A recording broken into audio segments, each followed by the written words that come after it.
এই শব্দটা আসছে মিনিটে ১২০০ গুলির ধারা থেকে।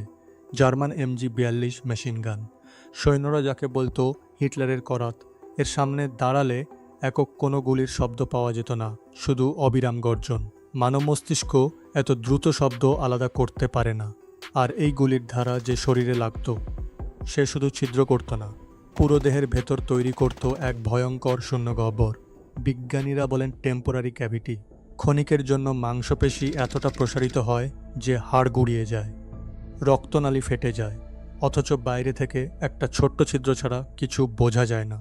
দ্বিতীয় বিশ্বযুদ্ধের অস্ত্রগুলো শুধু মারেনি, এরা মানুষের শরীরের সীমা আর দুর্বলতাগুলোকে খুঁজে বের করেছিল। কিন্তু MG-৪২ ছিল শুরু। এরপর এলো নেবেলভেরফার, চিৎকার করা মিমি। ৬টা রকেট একসঙ্গে ছুটে আসত, আর তাদের বাতাস কেটে চলার আওয়াজ শুনেই সৈন্যদের মন ভেঙে যেত। কিন্তু আসল মারণাস্ত্র ছিল এর বিস্ফোরণের চাপ। সাধারণ বোমা শ্রাপনেল ছড়ায়, নেবেলভেরফার ছড়াতো অদৃশ্য প্রেসার ওয়েব। এই ঢেউ ফুসফুসের ভেতরের বাতাসকে ধাক্কা দিয়ে অ্যালভিওলি ফাটিয়ে দিত। শরীরে কোনো আঁচড় পড়ত না, তবু ফুসফুস ভরে যেত রক্তে। এ ছিল প্রকৃতিরই নিয়মকে অস্ত্র বানানো। হিটলারের জার্মানি এই অস্ত্রগুলোকে তৈরি করেছিল আতঙ্ক ছড়ানোর জন্য, আর আতঙ্কই ছিল সবচেয়ে বড় অস্ত্র। কিন্তু শুধু জার্মানি নয়, মিত্রশক্তিও পিছিয়ে ছিল না।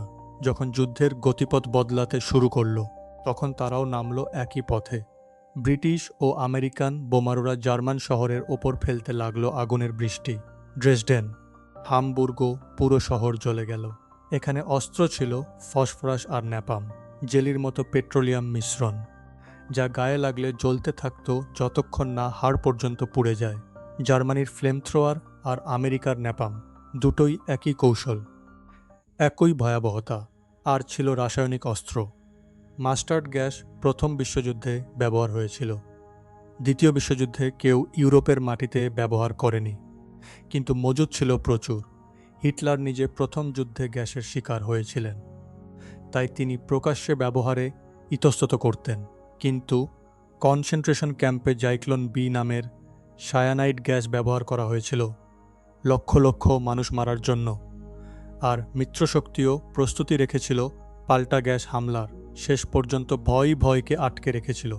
ঠিক যেমন V2 রকেট পৃথিবীর প্রথম ব্যালিস্টিক ক্ষেপণাস্ত্র, এটা আকাশ থেকে শব্দের চেয়েও দ্রুত নেমে আসত, কোনো সাইরেন বাজানোর সময় পেত না। প্রথমে বিস্ফোরণ, তারপর শোনা যেত ইঞ্জিনের আওয়াজ। এটা ছিল ডাকযোগে মৃত্যু, হিটলারের প্রতিশোধের অস্ত্র।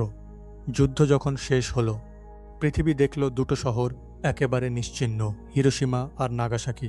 পারমাণবিক বোমা শুধু বিস্ফোরণ নয়, তাপ, তেজস্ক্রিয়তা আর শকওয়েভ, এই তিনে মিলে গোটা মানবদেহকে বাষ্পে পরিণত করেছিল। যে অস্ত্রের আবিষ্কার হয়েছিল নাৎসি বিজ্ঞানীদের হাত ধরে, অটো হানের নিউক্লিয়ার ফিশন আবিষ্কার, সেই একই বিজ্ঞান আমেরিকার ম্যানহাটন প্রজেক্টে গিয়ে তৈরি করল লিটল বয় আর ফ্যাটম্যান।